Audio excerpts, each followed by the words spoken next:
Bismillahirrahmanirrahim. Assalamu alaikum, my dear students. How are you? I hope you'd be fine. I'm here with a new video that is related to New Countdown Book 8. This is chapter number 2, Squares and Square Roots. We have completed till question number 6 and now we'll move towards question number 7 and we'll try to complete part 7, 8 and 9 in this video. So watch the video till the end. Please like the video, share it with your friends and subscribe to the channel if you are new. Let's begin. Question number 7 says the product of two positive numbers is 9 whole number 18 upon 25. It's a mixed number and they're telling us that when we multiply two unknown numbers, those two numbers are not given. ठीक है, दो numbers हैं, जब उनको multiply करते हैं तो answer आता है हमारे पास 9 होल नंबर 18 अपॉन 25. प्रोडक्ट का मतलब क्या है कि दो नंबर्स को मल्टीप्लाई किया जाए. सम का मतलब क्या है, दो नंबर्स को ऐड किया जाए. डिफरेंस का मतलब क्या है, दो नंबर्स को सब्ट्रैक्ट किया जाए. ठीक है, तो यहाँ पर हमसे कहा जा रहा है कि दो नंबर्स को जब हम मल्टीप्लाई करते हैं तो we get the answer 9 whole number 18 upon 25. This is the first information they have provided us. Second thing, they are telling that and one of them is 3 times the other. ठीक है, और इन्हीं दो numbers में से एक number दूसरे number का 3 टाइम्स है. यानी अगर एक नंबर को हम सपोज करते हैं x, तो दूसरा क्या होगा, 3 से मल्टीप्लाई कर देंगे. 3 टाइम्स का मतलब क्या है, मल्टीप्लाई करना है 3 से. एक नंबर अगर 3 है तो दूसरा क्या होगा, 3 3s are 9. एक अगर 4 है तो दूसरा क्या होगा, 4 3s are 12. तो क्योंकि दोनों नंबर्स अननोन है तो अगर हम एक नंबर को x सपोज करते हैं तो दूसरा क्या होगा, 3x. अगर एक को y सपोज करते हैं तो दूसरा क्या होगा, 3y. एक को m सपोज करते हैं तो दूसरा क्या होगा, 3m. ठीक है, तो ये अभी तक की इन्फॉर्मेशन है जो इन्होंने हमें दी है. और उसके बाद हमसे सवाल किया है find the numbers. So students, the main thing before solving a question is to understand the question properly. ठीक है, सवाल को समझना उसको सॉल्व करने से ज़्यादा इंपॉर्टेंट होता है. और ये बहुत इजी क्वेश्चन है. हमें सिर्फ क्या करना है, उन दो नंबर्स को फाइंड आउट करना है जिनका प्रोडक्ट 9 होल नंबर 18 अपॉन 25 है. तो देखिए आगे कि कैसे हम इसको सॉल्व करते हैं. यहाँ पर हम सपोज कर लेते हैं कि हमारे पास एक नंबर जो है वो x है और दूसरा नंबर हमारे पास उसका 3 टाइम्स है, दैट इज़ 3x है. इन दोनों को जब हम मल्टीप्लाई करते हैं तो we get 9 whole number 18 upon 25. इसमें आपको कोई मसला नहीं होना चाहिए. इक्वेशन बनानी अगर आ गई तो सॉल्व तो उसके बाद आप स्टेप्स को फॉलो करते हुए कर लेंगे. ठीक है, x को x से मल्टीप्लाई किया, क्या आंसर आया, x स्क्वायर. ठीक है, आप क्लास 8 के स्टूडेंट्स हैं, ये आपके लिए समझना कुछ मुश्किल नहीं है कि जब एक वेरिएबल को सेम वेरिएबल से मल्टीप्लाई किया जाता है तो उनके जो इंडिसेस हैं वो ऐड अप हो जाते हैं. ठीक है, उनकी पावर्स ऐड हो जाती हैं. तो यहाँ पर x1 क्या बन गया, x2, और ये उसके साथ 3 है, ये एज इट इज़ रहेगा. ठीक है, उसके बाद यहाँ पर हम इस मिक्स नंबर को चेंज कर लेते हैं अपने इम्प्रॉपर फ्रैक्शन में. तो 9 25s are 225 plus 18 gives us 243. तो ये हमारे पास आंसर आ गया 243 अपॉन 25. बिल्कुल सिंपल है स्टूडेंट्स, बस हमें इसको सॉल्व करते चले जाना है. एक्स स्क्वायर के साथ जो ये 3 है इधर जाके क्या हो जाएगा, डिवाइड हो जाएगा. 243 अपॉन 25 मल्टीप्लाई बाय 3. हम बजाय इसके कि 25 को 3 से मल्टीप्लाई करके फिर ऊपर से डिवाइड करें, हम अपनी चीज़ों को यहीं पर सिंप्लीफाई कर लेते हैं. स्टूडेंट्स, इसी तरह किया करें कि छोटे छोटे नंबर्स को आपस में तोड़ दिया करें ताकि आपको बड़े नंबर्स की कैलकुलेशन की तरफ ना जाना पड़े. ठीक है, तो यहाँ पर मैंने देखा कि 3 मेरे पास है और ये 3 के टेबल में 243 आ सकता है.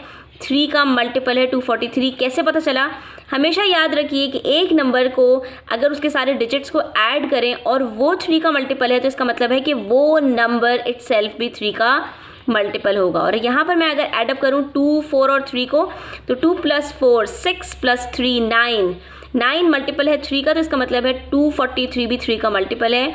और जब हम इसको डिवाइड करते हैं तो 3 8s are 24 and 3 1s are 3. तो मेरे पास आंसर आ रहा है यहाँ पर 81 अपॉन 25. मैं यहाँ लिख सकती हूँ x स्क्वायर है मेरे पास 81 अपॉन 25. तो स्टूडेंट्स, यहाँ पर देखिए मेरे पास x स्क्वायर की वैल्यू आ रही है, मुझे इसको रूट करना पड़ेगा ताकि मेरे पास x की वैल्यू निकल आए. क्योंकि हमें जो अपने असल क्वेश्चन की तरफ जाएँ तो वहाँ पर हमें फाइंड करनी है x की वैल्यू और जो दूसरा नंबर है 3x उसकी वैल्यू फाइंड आउट करनी है. तो मैं यहाँ पर लिख लेती हूँ कि हम रूट ले रहे हैं एक्स स्क्वायर का भी, तो एक्स स्क्वायर का जब हम रूट लेंगे स्टूडेंट्स तो हमें दूसरी तरफ भी रूट लेना पड़ेगा, और दूसरी तरफ प्लस पॉइंट ये है कि दोनों नंबर्स हमारे पास परफेक्ट स्क्वायर्स हैं। ठीक है, तो इसी को आगे बढ़ाते हुए हमने रूट को कट कर दिया स्क्वायर से और हमारे पास बच गया एक्स, और यहाँ पर हमें पता है कि 81 9 का परफेक्ट स्क्वायर है और 25 5 का परफेक्ट स्क्वायर है, तो हमारा आंसर आ गया 9/5। एक्स की वैल्यू निकल आई। जब एक्स की वैल्यू निकल आई तो 3x की वैल्यू भी निकल आएगी। सिंपली 3 से मल्टीप्लाई कर दीजिए इसको 9/5 को, तो 3x की वैल्यू क्या निकल आएगी, 3 9s are 27/5। तो हमारे पास ये दोनों नंबर्स आ चुके हैं, एक है 9/5 और दूसरा है 27/5। और मैंने आपको बताया था स्टूडेंट्स अपनी पिछली वीडियोस में कि हम इम्प्रॉपर फ्रैक्शन को हमेशा मिक्स नंबर में चेंज कर लेते हैं। तो 5 के टेबल में 9 नहीं आता, उससे छोटा 5 ही आता है। 5 1s are 5, बाकी क्या बचा 4, तो ये हमारे पास मिक्स नंबर्स आ गया। इसी तरह से 5 के टेबल में 27 से छोटा 25 आता है, that is 5 5s are 25 plus 2, तो ये हमारे पास दोनों आंसर्स आ रहे हैं। एक नंबर हमारे पास इसमें 1 होल 4/5 है, दूसरा 5 होल 2/5 है। Next question is question number 8. The product of two positive numbers is 5 whole 5/64 and their HCF is 3 whole 1/4. यहाँ पर जो हमें इन्फॉर्मेशन दी हुई है, यहाँ पर भी अगेन इन्होंने हमसे कहा कि दो पॉजिटिव नंबर्स को मल्टीप्लाई किया तो आंसर आया 5 whole 5/64। ठीक है, और दूसरी बात हमें यहाँ पर एक और बताई है कि इन दो नंबर्स का जो अननोन है, जिनका प्रोडक्ट 5 whole 5/64 है, इन्हीं का HCF highest common factor 3 whole 1/4 है। तो हमें क्या फाइंड करना है, find the square root of the LCM of the two numbers. तो स्टूडेंट्स हमें क्या फाइंड करना है, हमें इनका पहले LCM फाइंड करना है, ठीक है, और उसके बाद जो LCM आएगा उसका रूट फाइंड करना है। यानी इन दो नंबर्स का जो अननोन है, जो नंबर्स हमें पता भी नहीं है, उनका पहले हम LCM मालूम करें। किससे मालूम करें, उनके प्रोडक्ट और उसके HCF से, और उसके बाद जो LCM आ जाए उसका रूट निकालें। तो पहले तो हमें वो दो नंबर्स मालूम करने चाहिए, लेकिन नहीं स्टूडेंट्स, ये बहुत इजी क्वेश्चन है। सिर्फ आपको एक फॉर्मूला याद रखना है और वो ये है कि product of two numbers equals to the product of their HCF and LCM। याद रखो बच्चों, दो नंबर्स का जो मल्टीप्लाई करके आंसर आता है वही आंसर उन दो नंबर्स के HCF और LCM को मल्टीप्लाई करने से आता है। यानी दो नंबर्स का जो प्रोडक्ट है वो बराबर होगा HCF और LCM के प्रोडक्ट के। क्या मतलब, यहाँ पर हमें HCF बताया है, ठीक है, LCM हमें नहीं बताया, तो हम वो फाइंड करेंगे किस तरह से, जो इनका प्रोडक्ट है, ठीक है, उसके थ्रू। यानी दो नंबर्स हैं, उनका HCF और LCM मल्टीप्लाई कर लो और उन दो को आपस में मल्टीप्लाई कर लो, हमेशा आंसर सेम आएंगे। तो इसका मतलब क्या है, यहाँ पर हमारे पास HCF दिया हुआ है। HCF कितना है स्टूडेंट्स, 3 whole 1/4। LCM नहीं दिया हुआ तो LCM की जगह पर हम LCM लिख देंगे, और उनका प्रोडक्ट भी दिया हुआ है, ठीक है, वो दोनों दो नंबर्स नहीं दिए हुए लेकिन उनका प्रोडक्ट तो गिवन है ना, दैट इज़ 5 whole 5/64। तो इसमें प्रॉब्लम क्या है, ये चीज़ों, इन चीज़ों में से हमारे पास सिर्फ एक वैल्यू है जो गिवन नहीं है। इस फॉर्मूले को याद रखो स्टूडेंट्स कि HCF और LCM को मल्टीप्लाई करके हमेशा आंसर वो आता है जो उन दो नंबर्स का अपना प्रोडक्ट होता है, यानी उनको आपस में मल्टीप्लाई करके आता है। और जब हमें प्रोडक्ट ही गिवन है तो हमें कुछ भी प्रॉब्लम नहीं है। यहाँ पर हमें सिंपली क्या करना है कि इस फॉर्मूले के अंदर पुट करके अपनी LCM को निकाल लेना है। तो सबसे पहले हम इस मिक्स नंबर को चेंज कर लेते हैं अपने इम्प्रॉपर फ्रैक्शन में। तो यहाँ पर हमारे पास आ जाएगा 13/4 मल्टीप्लाई बाय LCM, और यहाँ पर हमारे पास आ जाएगा 325/64। कैसे, 64 को 5 से मल्टीप्लाई किया तो मेरे पास आंसर आता है 320। 320 में 5 को ऐड किया तो 325 आ गया। अब हम LCM को लेफ्ट हैंड साइड पर रहने देंगे और यहाँ पे 325/64 के साथ यहाँ पर ये मल्टीप्लाई हो रहा है 13 से, तो यहाँ पर क्या हो जाएगा, डिवाइड हो जाएगा जाकर 13, और यहाँ पर 4 डिवाइड हो रहा है तो दूसरी तरफ जाकर क्या हो जाएगा, मल्टीप्लाई हो जाएगा। याद है ना आपको स्टूडेंट्स के डिवीजन और मल्टीप्लिकेशन एक दूसरे के रेसिप्रोकल होते हैं। इक्वालिटी के साइन की दूसरी तरफ जाकर ही क्या हो जाते हैं, रेसिप्रोकेट हो जाते हैं। तो यहाँ पर हम देख सकते हैं कि 4 के टेबल में 64 आता है। 4 1 4, 4 16 आर 64। इसी तरह से 13 को अगर हम डिवाइड करें स्टूडेंट्स 325 से तो हमारे पास आंसर आता है 25। 13 1 आर 13, 13 25 आर 325। अब ये स्टूडेंट्स आपको तलाश करना होता है कि हम किस तरह से सिंप्लीफाई कर सकते हैं अपने क्वेश्चन को। तो यहाँ पर मेरे पास सिंपली अपना एलसीएम निकल आया, दैट इज़ 25/16 आ गया स्टूडेंट्स। देखिए कितनी आसानी से मैंने एलसीएम निकाल लिया है। और एलसीएम का भी हमें क्या निकालना था, रूट निकालना था। तो सिंपल हम यहाँ पर रूट निकाल लेते हैं एलसीएम का। और आसान बात यह है कि यहाँ पर दूसरी तरफ परफेक्ट स्क्वायर्स हैं। 25 परफेक्ट स्क्वायर है 5 का और 16 परफेक्ट स्क्वायर है 4 का। तो मेरे पास आंसर आ रहा है 5/4। और इसको क्योंकि मेरे पास ये इम्प्रॉपर फ्रैक्शन है मैं चेंज कर लेती हूँ अपने मिक्स नंबर में, that is 1 whole 1/4।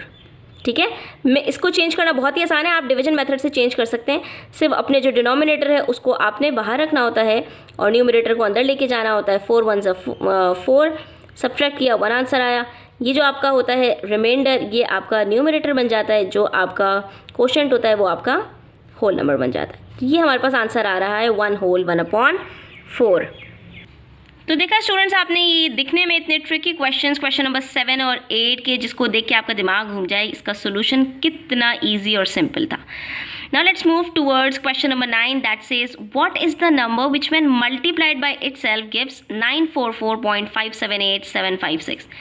It simply means that they are asking us to find out the square root of the given number. क्या मतलब हुआ इस बात का कि एक नंबर को अपने आप से मल्टीप्लाई करो तो आंसर आता है 944, तो वो बता दो नंबर कौन सा होगा। तो इसका मतलब क्या हुआ कि एक नंबर को जब अपने आप से मल्टीप्लाई करते हैं तो क्या आता है, उसका स्क्वायर आता है। और यहाँ पर हमें स्क्वायर दिया हुआ है और रूट मालूम करना है। तो हम डिवीजन मेथड से बड़ी आसानी से, जैसे हमने पिछली वीडियोस में अपने सीखा था, उसी तरह से हम अपना यहाँ पर डिवीजन मेथड से रूट फाइंड कर लेंगे। तो बस स्टूडेंट्स शुरू हो जाइए, पेयरिंग स्टार्ट करेंगे। सबसे पहला स्टेप जो हमारा होता है, और उसके बाद हमारे पास एक नंबर बच जाता है, दैट इज़ 9। वो परफेक्ट स्क्वायर है 3 का, तो 3 3s are 9। यहाँ पर सब्ट्रैक्ट करेंगे, आंसर 0 44 आ गया। नेक्स्ट पेयर हमारे पास 3 के साथ 3 को ऐड किया, आंसर आया 6। अब 6 के साथ मुझे एक नंबर चाहिए जो 44 को सब्ट्रैक्ट कर सके। तो अगर मैं यहाँ पर 1 लेती हूँ तो 61 61 होता है जो एक्सीड कर जाता है 44 से, तो मैं यहाँ पर 0 ले लेती हूँ। ठीक है, और उसके बाद 0 ही यहाँ पर लिख देते हैं हम, क्योंकि 0 0s are 0। सब्ट्रैक्ट किया 44 बच गया। नेक्स्ट पेयर उतारा, दैट इज़ 57। डेसिमल आ गया है, डेसिमल ऊपर लगा देंगे। यहाँ पर 0 क्योंकि मैंने नंबर लिया था, 0 के साथ ही ऐड करेंगे, 60 आ गया। अब 6 के साथ एक डिजिट चाहिए जो 4457 को सब्ट्रैक्ट कर सके। तो यहाँ पर मैं ले रही हूँ 607, 7 से ही मल्टीप्लाई करवाया, तो 7 7s are 49, 7 6s are 42, जो मेरे पास एक क्लोज नंबर आ गया 4457 से। तो मैं यहाँ पर अगला डिजिट 7 ले लेती हूँ। ठीक है, 7 से ही यहाँ पर हमें ऐड करना होगा आगे जाके। सब्ट्रैक्ट करते हैं 4249 को 4457 से, और यहाँ पर मैंने 7 लिया है, तो ऊपर यहाँ पर डेसिमल के बाद भी 7 607, 7s are 4259, और 4259 को जब सब्ट्रैक्ट करते हैं तो हमारे पास स्टूडेंट्स आंसर आता है 208। 208 के बाद नेक्स्ट पेयर उतार देंगे तो 87, पूरा नंबर बन गया 20887। अब यहाँ पर ऐडअप कर लेंगे 607 को 7 के साथ, तो आंसर आता है 614। नेक्स्ट डिजिट मुझे लेना है 614 के साथ जो सब्ट्रैक्ट कर सके 20887 को, तो 614 के साथ मैं ले लेती हूँ यहाँ पर सपोज करके 3 को 3 से मल्टीप्लाई करते हैं, तो आंसर आ जाता है हमारे पास यहाँ पर 18429, और ये मेरे पास बहुत ही क्लोज है 2887 से। 18429 सब्ट्रैक्ट कर लेते हैं इसको, यहाँ पर हमने 3 से मल्टीप्लाई किया था, ऊपर लिख देते हैं, और जब सब्ट्रैक्ट करते हैं तो हमारे पास यहाँ पर आंसर आ जाता है 2458। ठीक है, ये सब्ट्रैक्ट कर रहे हैं और सिंपली हम यहाँ पर आगे बढ़ते चले जा रहे हैं। अगला डिजिट जो हमने लिया है यहाँ पर वो 3 है, यहाँ पर 3 के साथ ही इसको ऐड कर देंगे, तो ये बन जाएगा 6146। ठीक है, अब मुझे एक डिजिट चाहिए इसके साथ ऐसा। अच्छा, अगला पेयर उतार लेंगे 5 6 जो सब्ट्रैक्ट कर सके 245856 को, तो मैंने यहाँ पर लिया। अब नेक्स्ट डिजिट जो मैं ले रही हूँ दैट इज़ 61464 ले रही हूँ मैं। ठीक है, और 4 से मल्टीप्लाई करवा के देखते हैं इसको, कि क्या आंसर आता है। 4 4s are 16, 4 6s are 24 25, 4 4s are 16 17 18, 4 1s are 4 5, 4 6s are 24। ओहो स्टूडेंट्स, हमारे पास परफेक्टली वही आंसर आ गया जो हमें रिक्वायर्ड था। तो डिज़ायर्ड रिज़ल्ट के बाद हमने इसको यहाँ लिखा 2 4 5 8 5 6, जो कि कम्प्लीटली सब्ट्रैक्ट कर रहा है हमारे नंबर को, ठीक है। और यहाँ पर मैंने ले लिया 4। तो हमें पता चल गया कि भाई कौन सा नंबर था जिसको अपने आप से मल्टीप्लाई करो तो 944.578756 आता है। तो दिस इज़ द आंसर 30.734। तो स्टूडेंट्स, मैं उम्मीद करती हूँ आपको ये क्वेश्चन समझ में आ गए होंगे। स्टिल आपके कोई क्वेश्चंस हैं तो कमेंट सेक्शन में पूछिए और मुझे बताइएगा, अपनी राय का इजहार कीजिएगा कि आपको वीडियो कैसी लगी, समझ में आया या नहीं। और अगर आपको मज़ीद कोई जो है वो जिन एरियाज़ में आपको प्रॉब्लम हो आप ज़रूर सवाल कीजिए, ठीक है। मैं उसके ऊपर आपको एक्सप्लेन कर दूँगी। और वीडियो को आखिर तक देखने का बहुत शुक्रिया। अपना ख्याल रखिएगा। अल्लाह हाफ़िज़।